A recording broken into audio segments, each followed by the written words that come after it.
and good day, eh? Welcome to the Super Good Camping Podcast. My name is Pamela. I'm Tim. And we are from supergoodcamping.com. We're here because we are on a mission to inspire other people to get outside and enjoy camping adventures such as we have as family. Today's guest has chatted with us the most of any of our guests. This will be her fourth appearance on the podcast, I think. I want to say fifth. Maybe fifth. Awesome. She was our very first guest ever. She loves the outdoors and video making. She heads out on lots of adventures year-round, and most are solo adventures. She's completed level 1, 2, and instructor level courses for sea kayaking, level 1 to 4 canoe certifications, wilderness first aid, and map and compass level 1 and 2 certifications. She's produced her own courses on backcountry camping and winter camping. You can check out her YouTube channel to see some of the awesome places she visits. Please welcome back Camper Christina. Yay, welcome. Yay! Super Good Camping! We love your shirt. Nice shirt, nice shirt. Thank you. I had it made just for today. That's Tim's photography right there. Photography.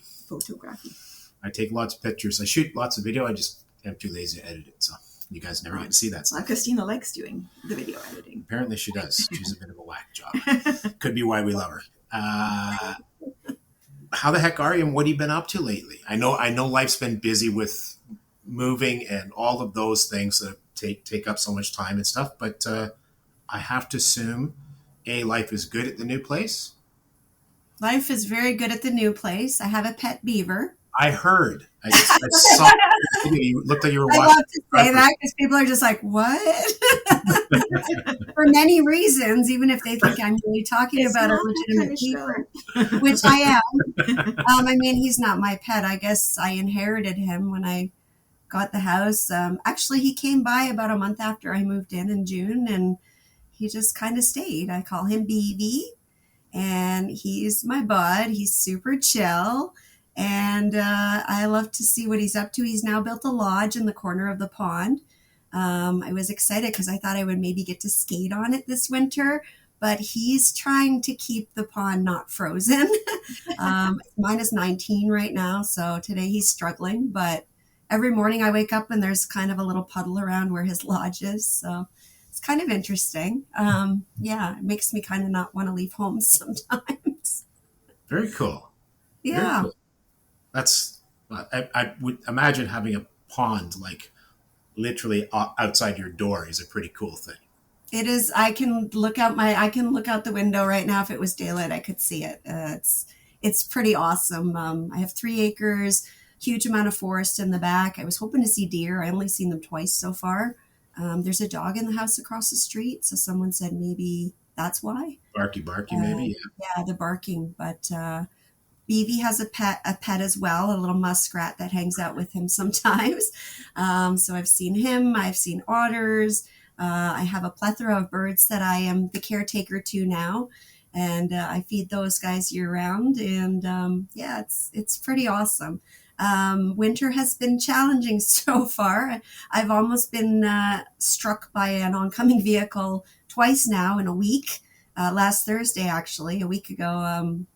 Someone came flying in the air at me. So cool. It's a little bit treacherous driving, but that's the way it is. I guess that's what I got to do to live out here. So I thought it was just down here in Toronto that they all forgot how to drive in the winter and then had to remember by smashing into somebody.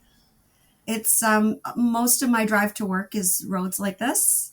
So, which is fine, but people seem to want to drive really fast, and yeah, the guy was coming at me, and I saw the one car coming, and then the other one just missed the turn. He went right across the road, right in front of me, went down the ditch, up the ditch, airborne, flying. I'm like, oh God.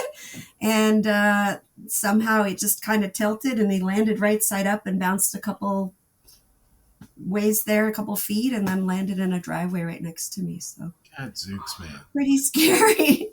Yeah. So it's been an adventure all in itself, but still worth it so far. So. Do you have a lot of snow? We don't have a ton here. Jenny is in Aurelia. They have a lot more there.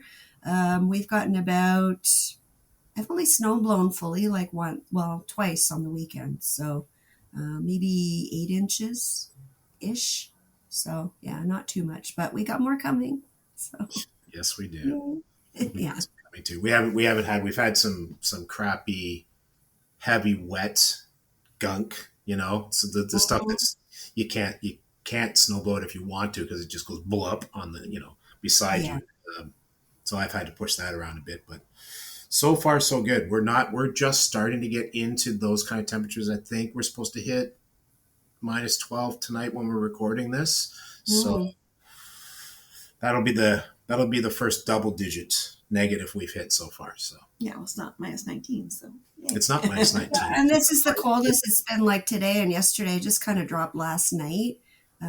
It's -19 on my outside thermometer right now, and that's not with the wind chill. So yeah, it's a little bit chilly, but it's not bad, and it's not snowing. And we have the super moon. It's actually called the cold moon, and it's out right now over the pond, and it's just beautiful. So. Okay, we're going to pause this so I can go have a look.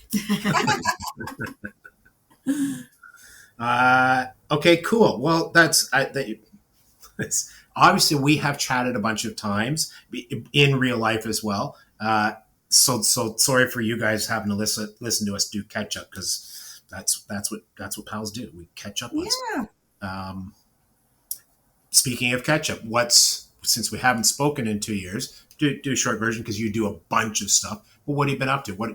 Give us some of the highlights you've been out and about doing. Well, this year was a bit rough because I moved in June and, by myself. So, spent months and months and months and months purging. I had a basement. Now I have a 2-bedroom house without a basement. I have some outbuildings, but still it was a lot of, paring down stuff and getting rid of a lot of things, which was great. And so that kind of left me a little bit stuck because I moved on June 19th. And then it was paddling season, like it had already started. Yep. So I hadn't had time to plan much. So I ended up spending a lot of time in Opamican this year. I met them at the Toronto Outdoor Adventure Show in February, and they're like, we've got this new park, and come see us, and we'd love to have you. And so I thought, well, let's see. So I sent an email to Marissa, who runs some things over there, and she was like, yeah, you should do this and this. And I actually ended up going there 4 times this year. Oh, so awesome. I'm going to be doing a presentation on it on the Sunday at the Toronto Outdoor Adventure Show, which I'm excited about, just to kind of show all the different things that you can do there. And I haven't even done all the things that you can do there, but they always seem to have openings. It's not very far. It's a 3-hour drive from here, just like Temagami. And, beautiful area, lots of different things you can do there. So I spent a lot of time there. And I also went back to another place in Quebec, which you guys heard about last year. For those of you who don't know, I went to Quebec to do this amazing route called Route 61 at a place called La Vérendrye. And I capsized on the first day of my trip. Bye-bye phone. Bye-bye phone, right? That's really all I lost was my tripod selfie stick and my phone because it wasn't lashed into the canoe, which I do now. And I had a bit of trauma from that, I guess. I lost some confidence. I did go back out on, I think, 4 or 5 trips before the end of the season last year. This year I found the same thing. I was kind of feeling a little bit like, I did a few more extra trips this year with friends. I think I did quite a few trips with Jenny this year, who was willing. She's always willing to head out on an adventure with me, which is great. And I went back to Route 61. As I promised everyone, the end of my presentation at the Toronto show last year was, well, I'm going to go back and I'm going to see if I can find my phone. And I think some people took it literally. Like I got a couple of messages saying, oh, did you find your phone? And I'm like, well, I didn't really look. I actually was in the dump area and didn't even realize I was in it because the water was so high when I was there last year and then so low this year. I don't know what you guys saw, but the water levels everywhere were down this year. We noticed the same thing. It's funny because Pamela, a picture came up on her smart screen the other day, and Pamela's like, is that the same place that you guys were at? Because Thomas and I did a spring trip up at Palmer Rapids and then a late summer trip. And it was. And all of that water that we were looking at in the spring was way over there. There was none over here anymore. It was just stunning difference. Yes. So that's what happened to me. And I think even Hap Wilson had said the water is the lowest in Temagami's been in 50 years this year. So I was, making my way through, and, day one, I wanted to conquer it. I wanted to get through that spot and get to that lake that I never saw and make camp there. And when I headed out in the morning, just before I lost my service, there was a big thunderstorm coming in, thunder and lightning and all the fun things. And it was supposed to be coming in at 2. So I was kind of trucking through, and, I was filming everything going, oh, wow, that doesn't look like it did last year. And then what I did last year when I made my presentation was I took pictures and video clips from other trips that looked like what I remembered in my mind. And so then I had this third, for now I was having this third perception of what I was seeing, right? Because I was like, okay, I remembered it one way, and then I put this picture in there in the presentation, and now it looks like this. And it was different also because of the water levels. So I get to the spot where I thought I dumped. I didn't even realize at first. I'm just paddling along, and I'm like, oh, there's some really shallow water here. I got to jump out of the canoe, and I start pulling the canoe through, and I'm looking around, and I'm like, this is the place. I didn't even recognize it. I did not even recognize it. Last year, it was whoosh, rushing water coming towards me, no way to get up it, dumped me, right? Like, just flipped me over. Boop, boop, boop. And this year, I'm walking through, and I'm about halfway through, and I'm looking around, and I'm like, oh my God, I'm here. And so I paused, and of course, I'm in like some, I don't say they're rapids, because the water's like, just deep enough for me to pull the canoe through if I got out.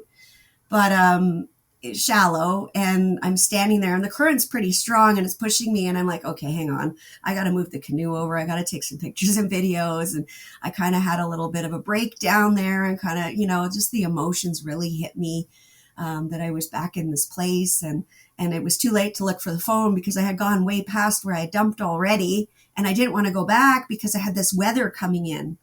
And so I just kind of, stopped for a few minutes. I took some pictures and videos, and then I carried on. It turns out that wasn't actually the hard section of the day. The next R1, I had assumed that I had dumped on the second R1, just because I had paddled through another one, and thought it was the first one. But I was actually I dumped in the first R1. So I paddled a little bit after I went through there, and the second R1 was treacherous. It was kind of like this, and I don't know how people get through it with a bigger canoe. Like, I've got a 14.6. I got stuck on a couple of the turns. The water was only this deep, so I'm literally pulling but not lifting the boat up over these rocks, and at one point, it got jammed where like the front was on a rock and the back was on a rock, and I'm lifting up the whole canoe full of all my gear.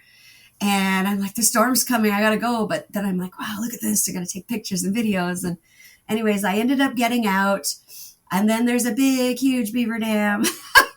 I finally make it onto the lake that I'm camping on. I start paddling across it, and the wind starts picking up. And just as I'm getting to where the campsite is, it's beautiful beach landing. The waves are starting to smash me against the rocks. And I get out, and I set up my buck shelter super fast and get all my stuff in it. And then the lightning and thunder came, and the whole rest of the day was thunder and lightning. And I was just like, wow. But the trip was amazing. The route was unbelievable. It was full of so many different kinds of challenges. Like there was a sand cliff at one point. It was the end of the portage, and it's like this. And I'm standing at the top going, are you kidding me right now? And then at the bottom of it, there were rapids. And I'm not a fan of white water. And so then I stood down at the bottom for a half an hour going, what am I going to do? How am I going to get through this? And literally it was like, done, right? And I'm laughing afterwards going, but I was paranoid still because I still had that unease from last year. But everything was in my favor this year. The water levels were low. The weather was great. Anytime it rained, I was sleeping or I had just gotten to camp.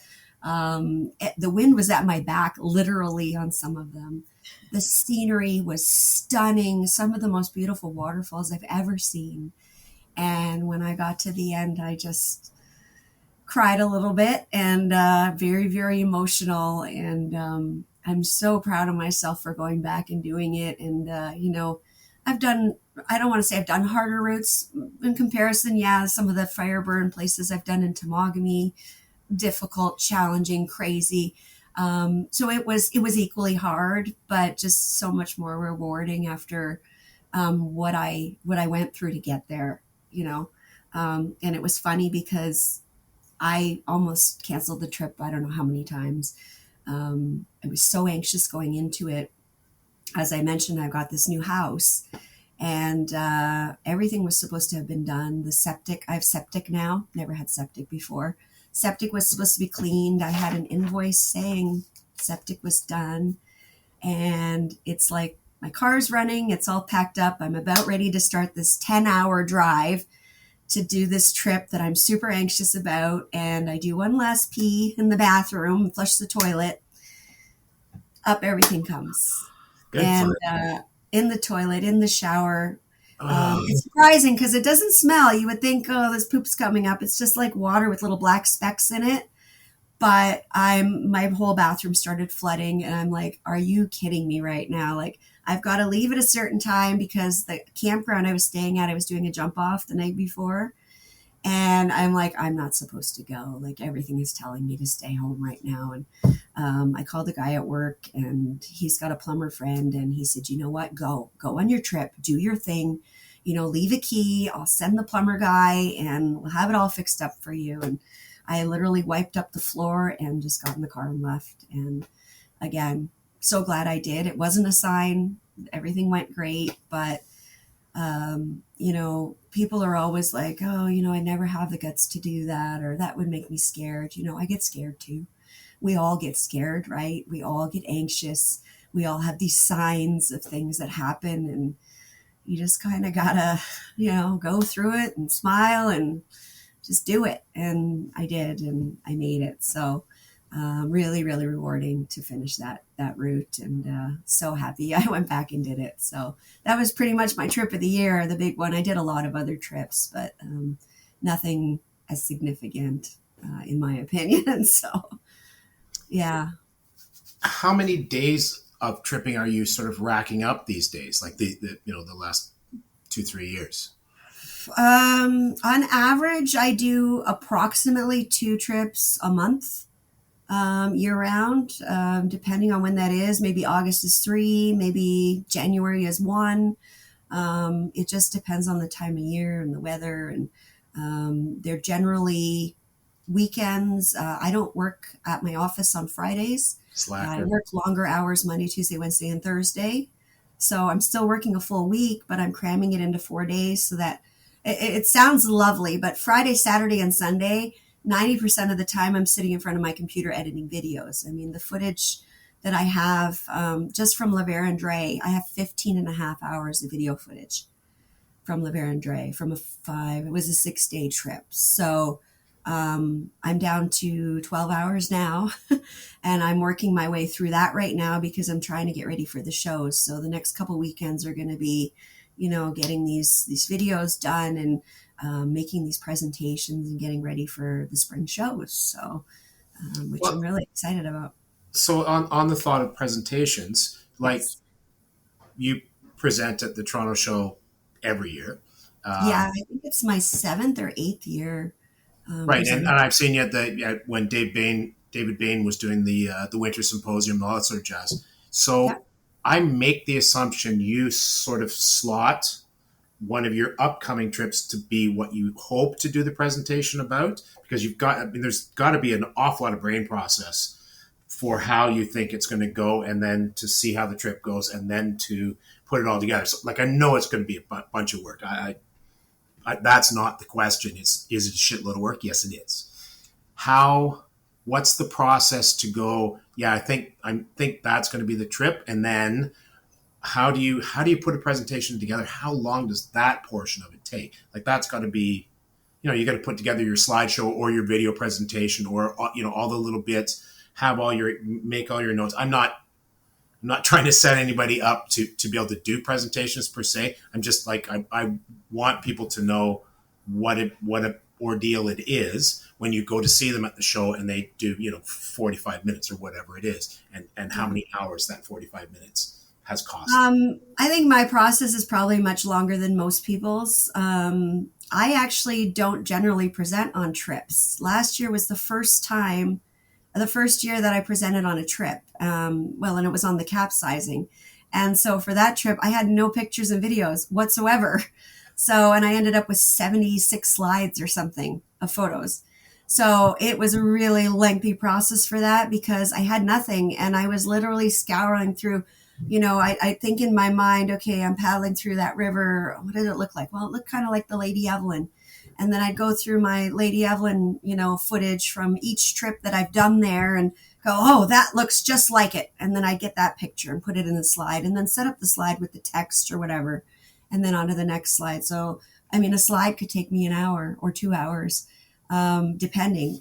For this one, because I did the Capsize last year and I told people I was coming back to do it, I'm doing the La Vérendrye trip, which I haven't done very little, 3 hours of editing so far. So I've saved it, and I didn't want to put it up on YouTube because I don't want people to see it and then come to the show and be like, I already know about that. Yep. Which is going to be partial what Opemican is, but I'm doing that one on the Sunday because we get a lot of newbies at the Toronto show on the Sunday. People who, some of them don't even know who I am or, what I'm doing. Not that they should, but, they're people that are like, oh, what's this outdoor stuff? Let's go see these things. And so it's going to be a bit more on the park, but on my adventures in the park. So that won't be too hard. But yeah, I would say probably 3 solid weekends. I've already been working on the La Vérendrye video. First, I want to make the videos because they're going to get released after the presentation. But also I go through the videos, and as I'm going through the video editing, I'm taking notes now, like, okay, oh yeah, this, and then I'm taking the clip right from there and putting it into my little folder that says, OAS Prezi. And so that when I go to start making it, I've already got all the clips and things there, and I can just draw from them and then reduce them. Because the first thing I need to do is make a trailer. Not everybody does that, but I like to make a trailer for the show and, be like, little clips and bits and pieces. And last year it was like, oh, I saw a bear and blah, blah, blah. And, and then like to get people excited and go, wow, what's that about? I want to go see that. Where is that? When is it? And I do that partially for the show and partially for me. I like to attract people and be like, hey, look what I did. And let's, come check this out. It's really cool. And so that'll be the first thing I do. And then I'll start working into the presentation. So before that, I have something else that I'm working on, which is a contest. Oh, yeah. Yeah. So I want to talk a bit about that because it's not something I normally do, but I am going to be at the Hamilton Adventure Expo. I think you guys are going as well. I think everybody's going. It's a huge new show. This is the second year. I missed last year. I wanted to go, but when I heard about it, I had already committed to Canoecopia, the Quiet Adventure Symposium, and the Toronto show. And they're all like weekend in a row. Driving to Canoecopia, it's in Madison, Wisconsin. It's a 14-hour each way. Like, it was just too much. And I said, I'm really sorry. I want to come, but that's 4 hours of driving for me each way. Plus, I ended up canceling Quiet Adventure because of the U.S. stuff. We want to go into politics, but and I did go to Canoecopia. But this year, I'm just doing Toronto. And so I really wanted to attend the Hamilton Adventure Expo. I love what they're doing. And I have been invited to do a little contest. Jeff from H2O, who's one of my lovely sponsors, he has invited me to share a little space in his booth.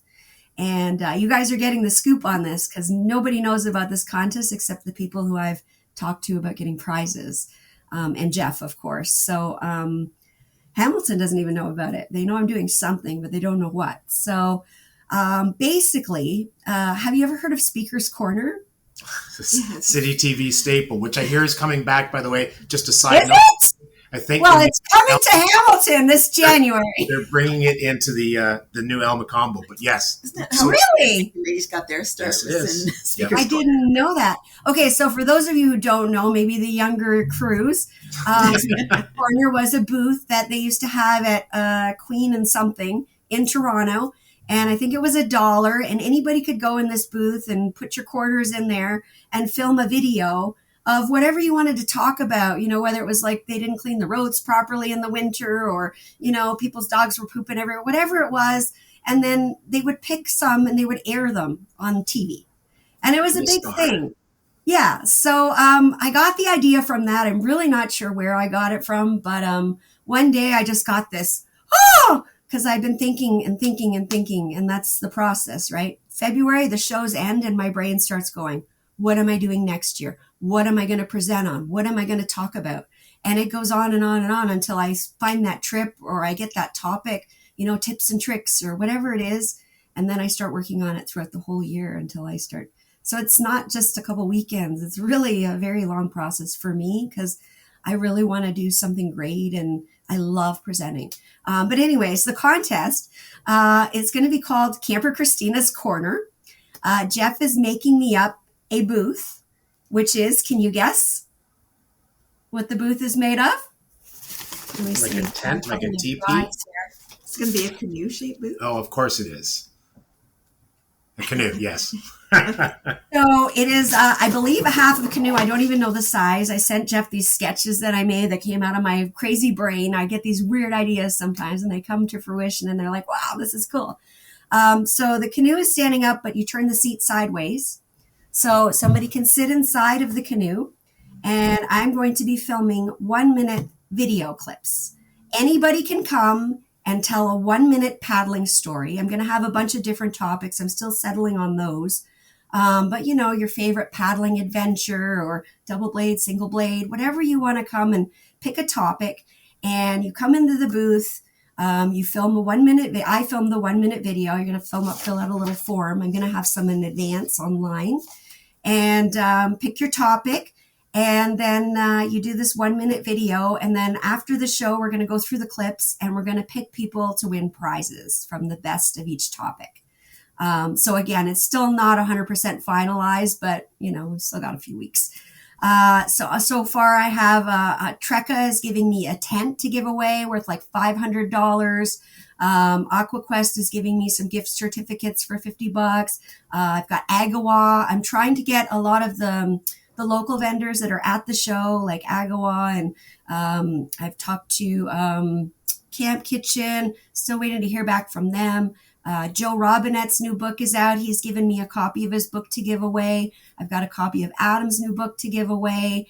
Leak Dry is giving me some socks to give away again. Sulik 46 is going to be donating some prizes. So tons of amazing prizes that you can win. And all you have to do is come and share a paddling story at the H2O booth. It's going to be done on the Saturday of the Hamilton show, and it's only going to be done at the Hamilton Adventure Expo. So I'm pretty stoked about it. I'm not sure if people are going to love it or not, but I hope so. Oh, they're going to love it. And then what's going to happen is those video clips are going to get used throughout the year. So people can actually see them themselves on a story or a reel sometime throughout the year from H2O or myself or whoever they won the prize from, sharing their paddling story on social media on a bunch of different pages. So kind of cool. Yeah, that's excellent. Yeah. It's a lot, I know. Yeah. No, well, I think that's great because I knew you were doing a contest, but I didn't know what the deal was. So yay, that'll be a ton of fun. And there's a lot. I mean, I think Kevin's giving away a Novacraft canoe, so there's all kinds of prizes that are going to be going on. Trekka's also giving me a bunch of other stuff. We haven't confirmed yet, so I have a phone call with them on Saturday. But I don't want to do it too early, and I don't want the cat to be out of the bag too soon. So, but I knew I was doing this with you this week, so I've started, about a week ago, I kind of started reaching out to people and saying, hey, do you think you might want to be interested in doing this? And, we have such a great community. Everybody's just yeah, why don't you give away one of these? And why don't you give away this? And awesome. So, and that gives me an opportunity as well to promote our community and our vendors, and show off the talents of everybody. And in the booth where they sit, again, this hasn't been fully designed yet, but I'm hoping to put like the logos of all the sponsors in behind. So when the people are filming the videos, like you're seeing my, Trekka back here and my logo back here, you'll be seeing like Sulik 46 and Agawa and, Leak Dry and Trekka and all the people who are sponsoring or donating prizes. They'll be advertised again there. And then when the videos get posted online, once again. So it's kind of a win-win for everybody. For those that don't know, Camper Christina is a rock star of the community, and has fully embraced the whole social media thing. So she's on YouTube, she's on Instagram, she's on Facebook. Yes, you're on Facebook.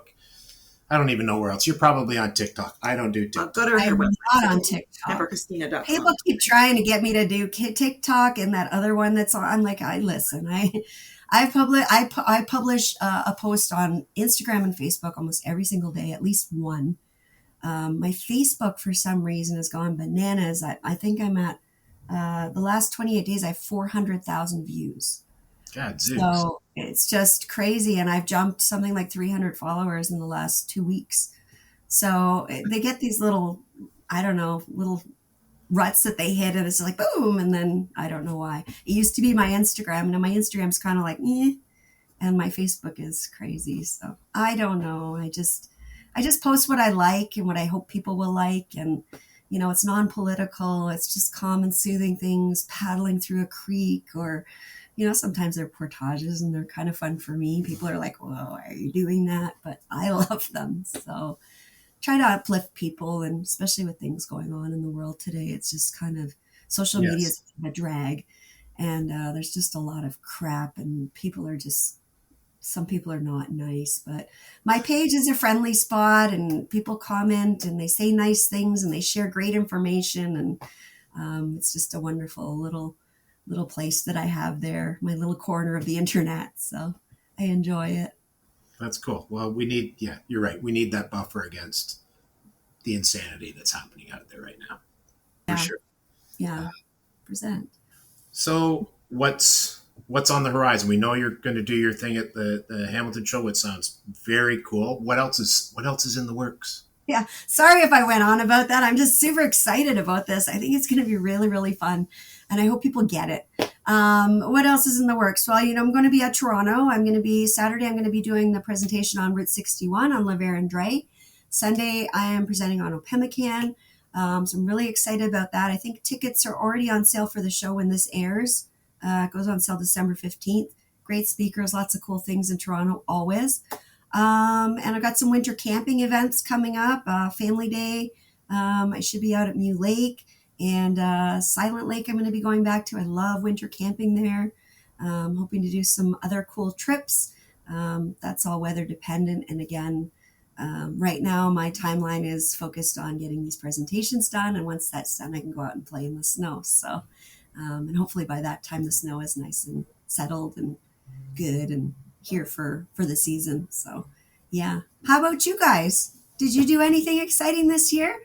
What was your favorite trip? They were all good. All of our trips. Well, no, Pamela's going to disagree with the Georgian Bay trip. We got we've done a lot of whitewater, not necessarily intentionally this year. So we hit big wind on Georgian Bay, and we were windbound for a few days, but it was fun because we were windbound with Jay and Sherry from Beauty of the Backcountry and Alex and Jess from Tents and Timber. So that was fun. Just hanging with they're just awesome folks. Yeah. And you guys were in Killarney together too, weren't you? Or was that the same trip? It was basically out of the south end of Killarney. So we stopped at Killarney overnight, and then we put in. Everybody else showed up the next day or 2 days later. 2 days. I think Jay and Sherry were 2 days. Yeah. Yeah, they actually stayed in supposed Killarney. To be the next day, and then weather was crap as well. Yeah, so we picked the worst week of weather that we could have, but it was still a great time. Don't care. It was good fun. 100-kilometer-hour winds. Yeah, it was flattening tents and stuff. Yeah. Yeah. Well, I'm glad you made it out okay. Yeah. Sounds like a fun time. It's always fun camping, no matter where you are, what you're doing, or what the weather is like. So if you know how to do it right, I mean, if you got the right gear, you're always set. So. Well, that's it. Somebody said, well, what if it rains? What if it rains? You have a tarp? I have tarps, I have tents, I have rain gear. I'm also not made of sugar, so I am not going to melt. I did a great trip in Algonquin this year. It's just started going up. By the time this airs, I think the whole series will be out on my YouTube. I've been having some problems with my knee as well this year. So that's kind of slowed me down a bit, and I haven't done as many crazy trips as I'd like to. It is back now and everything seems to be good. So I'm like just ready to get back out there next season for like some crazy canoe trips. But I went to the Barron Canyon. And a funny story, hopefully you can fit this in, but I did one of my very first backcountry trips in Acre is it called the Eastern Pines Backpacking Trail? Yes, I think so. I did a backpacking trip Thanksgiving weekend in 2002, and I almost froze to death. I hate the cold. I'll just start there. I almost froze to death. I was so cold. I hate the cold. I had on everything that I brought in with me. And when I rolled over in the tent, the condensation was clinkling down the side, like, because it was frozen. And I vowed never, ever to camp that late in the year again. And now, of course, I winter camp, mostly hot tenting, but I cold camp. And, some of the summer trips in spring and fall, you're -10, -5 too, right? So I've never actually paddled there. So I thought, this is going to be great. So I planned this really great loop. It had a 2-kilometer portage in it. And then I went to Grape and Wine in Niagara the weekend before, and I spent like 11 hours out partying. When I say partying, it's mostly dancing. And my knee was very, very unhappy. So I changed up the route, but I still went. I did 2 nights on Stratton. And then I paddled out over into Carcajou Bay and did a night there. And then I paddled back to the access. I drove to Squirrel Rapids, yeah. And then parked there and then paddled up through the Barron River and camped one night there. And then I waited until all the people left because it was the holiday Monday of, was it Thanksgiving? Yeah, Thanksgiving weekend. It was the holiday Monday. And I waited till everybody left. And then around 4:00, I paddled through the canyon. I was pretty much all by myself. And I met these 2 lovely young men from the States. And they're like, oh, look, there's a moose. And there was a moose up in the canyon, up in the rocks. I would never even looked there. I couldn't believe it. And it was a pretty epic adventure. I also saw a bear and a wolf on the way in. And I saw a bear on Stratton. So everyone who keeps saying, I see wildlife all the time, Camper Christina, why don't you? It's because of the places I go. I usually go to these crazy remote places where bears don't really know what people are and they don't look for you for food. And when I go to somewhere like Algonquin, poof, all the wildlife starts popping up everywhere. So that's why. Very cool. Well, I have to say, I'm painfully jealous. I have planned the last 2 years. We have planned and booked Barron Canyon loops. And both times, I think Thomas was sick one year. Thomas was sick this year. He came down with the flu like 2 days before we were supposed to go. And because I had booked a loop, as I got to, like, maybe he'll feel better, but we're 4 days in. Like, I can't do that in 7-hour drive plus that in one day. So yeah, that one went in the toilet. And I think the year before, I think his schedule just didn't play out for it. He ended up having to bail and go and do work things. So I'm going to do it again because 3rd time lucky, right? Not 3 strikes and you're out. Yes.